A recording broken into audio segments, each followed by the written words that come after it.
At this point, it's no secret that I'm a fan of the Fallout series. I've rambled on about it longer than a Todd Howard E3 panel. It is 4 times the size of Fallout 4. A while back, I made a video talking about the worst part of each Fallout game, and a couple people watched it. I figured, why focus on the negative? So today, we're looking at the best part of each Fallout game. Fallout 1 is one of my favorite games of the 90s. It's a classic staple of the RPG genre, and I think everyone should go back and give it a try. I think the best thing about Fallout 1 is the villain. The series does have its fair share of lackluster villains, but the Master isn't one of them.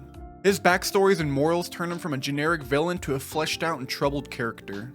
He's one of the most unique people in the whole series. Just by looking at him, there is no one else you'll encounter in the Wasteland quite like him. If you're curious about more of the backstory of the Master, you can watch this video here. Fallout 2 is one of those games that everyone should play at least once. I personally enjoy it more than the first. The best part about Fallout 2 is the role-playing aspects and player choices. There are so many different ways to progress, more than any other game in the series. Every choice you make matters. You can play the hero or the villain, and everything in between. I mean it, you could play this game 10 times and do it differently each playthrough. Fallout Tactics is actually one of the more underrated games in the franchise. The game is more of an RTS than a traditional isometric RPG, and I think that's the best part about it. I obviously enjoy the traditional Fallout games, but this change of gameplay is a welcome change of pace. I'm a big RTS fan, so it's nice to have one set in my favorite franchise. It's not a full-fledged RTS, but it has enough elements of one to make it a good time. Side note, who else wants an actual RTS game set in the Fallout universe? Imagine a game like Company of Heroes, but with super mutants and the Brotherhood of Steel. Todd, make it happen.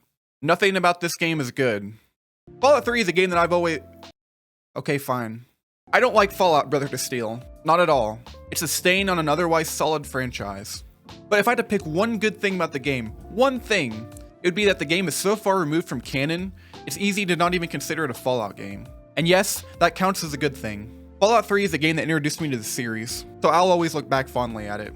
Now I, along with many others, have problems with the game, but one thing nobody can deny is that they absolutely nailed the atmosphere.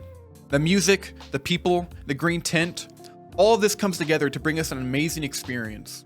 The capital Wasteland is the perfect world for Fallout. They adapted the tone of the original games perfectly. Despite all my problems with the writing and the quest design and all that, I can't deny that this is how a Fallout game should feel.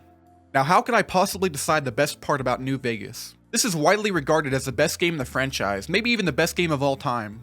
People have spent hours praising this game, so I might as well add a little bit to that. The game is chock full of amazing things, but there's one thing that I enjoy the most. The speech system is the best in the franchise. Skill checks during dialogue work so well, I can't believe they haven't been utilized more in the series. It really makes you feel like your character has mastered these skills. Not only that, but it can even lead to some hidden dialogue and quest routes. It rewards you by allowing you to use your skills outside of their designated uses. Fallout 4 is one of the most divisive games in the series. However, one thing we can't deny is that the gameplay is the best in the whole entire franchise. The FPS mechanics are really refined here and they feel so good to use.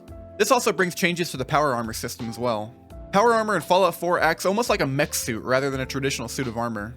You can collect and upgrade parts to make them stronger and gain different abilities. This upgrade system also carries over to traditional weapons and armor. There are so many ways to upgrade your equipment. It gives you incentive to explore the world and search for crafting components. All in all, this change was made for the best. I've made it no secret that I'm not a huge fan of Fallout 76.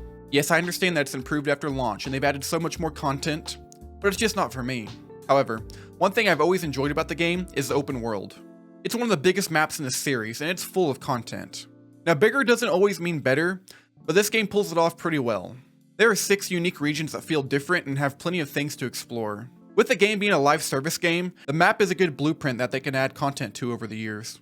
I only wish we could have got a better game with this amazing map. Last but not least, we have Fallout Shelter. Now as far as mobile games go, Shelter is pretty solid. There are way worse you could be playing. The best part about Fallout Shelter is probably the fact that I can play it while taking a